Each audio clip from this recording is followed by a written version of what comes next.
हाँ, तो फिर अब है नेक्स्ट पेज नंबर 10 पे explanation of vaporization by molecular model. जैसे हम लोग मेल्टिंग का पढ़े थे वैसे ये वेपराइजेशन कैसे मैं तुमको एक्सप्लेन किया था लास्ट वीडियो में तुम लोग को।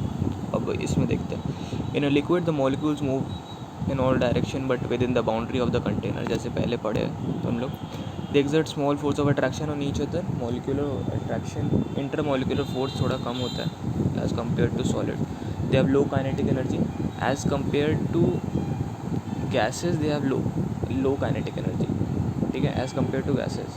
एज़ कम्पेयर टू सॉलिड इसमें थोड़ा काइनेटिक एनर्जी ज़्यादा ही होता है, ठीक है, समझ रहे हो। On heating the average kinetic energy of molecules of liquid increases. हीट करने से क्या होता है, kinetic energy of molecules increase हो जाता है, ठीक है। As a particular temperature the molecules acquire sufficient kinetic energy. At a particular temperature the molecules acquire sufficient at a particular temperature boiling point पे। हाँ सुनो, अब सीधा से मेरा बात सुनो। यहाँ पे अब क्या होगा, वेपराइजेशन हो रहा है, मतलब लिक्विड से गैस में चेंज हो रहा है, ठीक है। अब 100 डिग्री सेल्सियस पे लिक्विड है, ठीक है। अब क्या होगा, उसमें हीट देंगे हम लोग तो मॉलिक्यूल्स का बीच का काइनेटिक एनर्जी बहुत बढ़ जाएगा, जिससे कि इंटरमॉलिक्यूलर स्पेस बहुत कम हो जाएगा, इंटरमॉलिक्यूलर फोर्स ऑफ अट्रैक्शन बहुत कम हो जाएगा और लिक्विड क्या चीज़ में चेंज हो जाएगा, गैस में। बस यही है।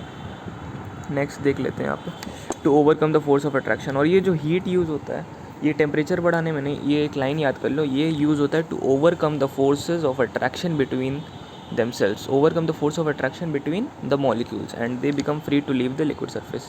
This is called vaporization. Thus the liquid changes into vapor at a particular temperature by absorption of heat energy. The heat energy absorbed does not change the kinetic energy of molecules but is utilized in doing the work against the force of attraction in separation. मतलब एक तरह समझो kinetic energy इसमें थोड़ा ज़्यादा change नहीं हो रहा है, इसमें तुम्हारा फोर्स ऑफ अट्रैक्शन को वीक करने के लिए काइनेटिक एनर्जी का यूज़ हो रहा है, ठीक है। काइनेटिक एनर्जी मेनली सुनो, काइनेटिक एनर्जी मेनली तुम्हारा हीट एनर्जी मेनली तुम्हारा जो इंटरमॉलिक्यूलर स्पेस है, मतलब कि फोर्स ऑफ अट्रैक्शन जो है मॉलिक्यूल्स का बीच का, उसको तोड़ने के लिए यूज़ होता है काइनेटिक एनर्जी, ठीक है। ये चीज़ क्लियर रखो। अब है इवेपोरेशन, तो ये देख ही लेते हैं। Evaporation is another process by which a liquid changes into vapour, ठीक है। इसमें भी लिक्विड क्या चीज़ में चेंज होता है, वेपर में। The change of state from liquid to vapour at all temperature from the surface of liquid is from, इसमें बस एक पॉइंट याद रखना, the change of state from liquid to vapour at all temperature from the surface of liquid, surface याद रखना of liquid is called evaporation. Evaporation takes place at all temperatures, but vaporization takes place only at fixed temperature, which is the boiling point of the liquid. Evaporation किसी भी temperature पे हो सकता है, लेकिन ये डिफरेंस है, याद रखना। इवेपोरेशन किसी भी टेम्परेचर पे हो सकता है, लेकिन वेपराइजेशन सिर्फ 100 डिग्री सेल्सियस पे ही होगा, जो कि बॉइलिंग पॉइंट है लिक्विड का.